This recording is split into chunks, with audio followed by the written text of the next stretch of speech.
the UK's energy grid is not fit for purpose to support the government's ambitious AI action plan.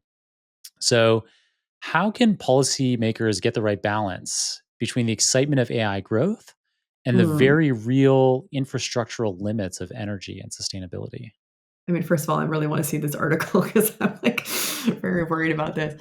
It is true, though. I mean, the UK electricity grid is not fit for purpose, and that's the whole thing. Is we have a prime minister who announced at the beginning of this year that we were going to mainline AI into the veins of the nation, which isn't a very British way of phrasing that, by the way. So I feel whoever phrased that came from North America and or had recently visited and was feeling really pepped up.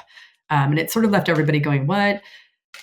Now we've just had the US UK tech deal announcement when President Trump came over, accompanied by an entourage of US tech leaders, and they announced a lot of money that was being invested in the UK, largely, it must be said, for AI infrastructure, which we do need.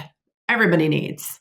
There's not a country on earth that has enough AI infrastructure, and let's just like keep it simple to data centers for now, to do what they want to do, which is why President Trump and entourage also went to the Middle East earlier this year. I happened to be there weirdly at the same time. So it was quite interesting to see what was going on in the energy effects that that had in Qatar and the United Arab Emirates and Saudi Arabia, because they need more. They're just, everything's just more in this field. So that's fine. We want that.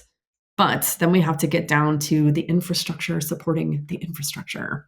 AI infrastructure, data centers in this case, sits on top of our existing infrastructure. So let me speak of my lovely adopted home here in the North Atlantic, the UK, which has the highest electricity prices in Europe, as we all know, living here, watching our bills go up every year.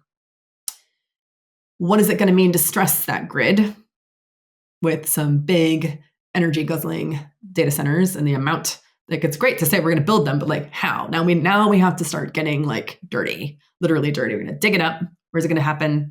How are we going to plug it in? Are we going to have rolling blackouts? What's the plan? Is it oil and gas powered? Is it nuclear powered? Is it renewables powered? Right? So like, what's happening there? Then there's the fact, if you live in the UK, you will know that we've been having ever increasing heat waves. And I have mentioned we had, like, I think a record 4 this summer. And it was actually quite scary. I mean, you really see the effects in nature here. But what that also means is, temperatures are rising and we're not getting enough rain. Something I believe that's happening in the US as well, where I think 48 out of 50 states were in drought. So you've got a technology that is heavily water intensive, heavily energy intensive. Here in this country, you have a grid that is not fit for purpose. It's very old. Massive investment will be required to get all of this fit for purpose in a country where we are seeing the government currently having its party conference saying they're going to have to break one of their promises not to raise taxes because we're broke. And the bond markets are punishing us. Not a phenomenon that is unique to the UK. I was just in France recently. They're having their own problems with this. I was in Germany just yesterday. Zero growth for years now. This is the sort of science and technology powerhouse of the continent, the biggest economy in Europe. Zero growth. That's, where's that going? No plans, by the way, for infrastructure investment for AI in Germany. So like, one to watch. France wants to with nuclear, but can it? So you're kind of looking around going, it's all very well and good for the CEO of NVIDIA, Jensen Huang, to show up here and make his statements. And it's great. And it's like super exciting and it nails all the headlines. But then you're like, where? Are you putting that all in the southeast of England where the majority of the population in this country lives? Have you seen what it's like to try and get anything built here? Good luck. We can't even build houses. We've got a housing shortage, right? So I'm not trying to, this isn't like a negativity thing. It's like a dream is going to meet reality and there's going to be a moment. I'm here for it as a researcher, as a citizen. I'm sort of like, okay, curious as to how we're going to square that circle. And again, the promises have been made, diarized for 5 to 10 years to see how many of these things actually get built. We have a terrible record for huge infrastructure projects here. I'm very curious to see how that's going to work out in the Middle East for different reasons.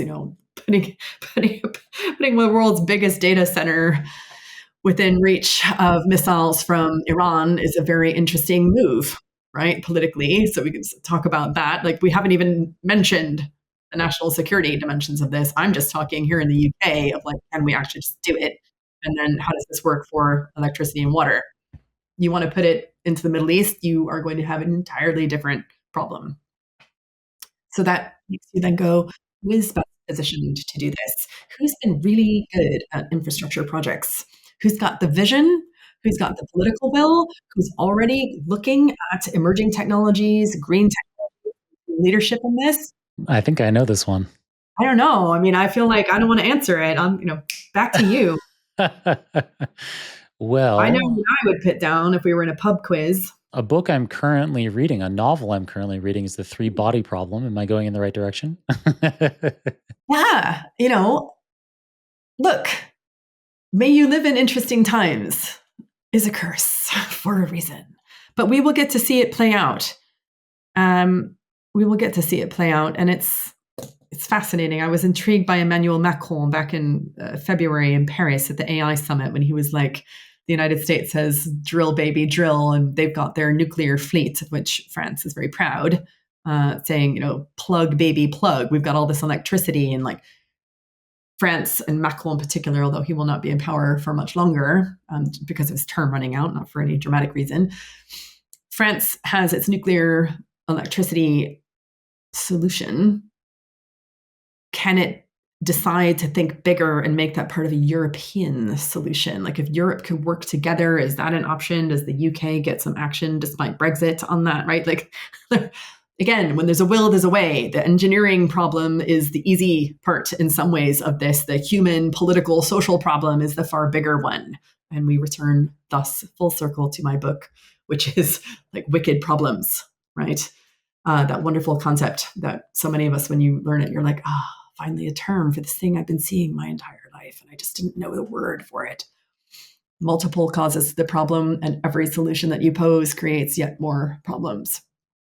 This is where we're at right now.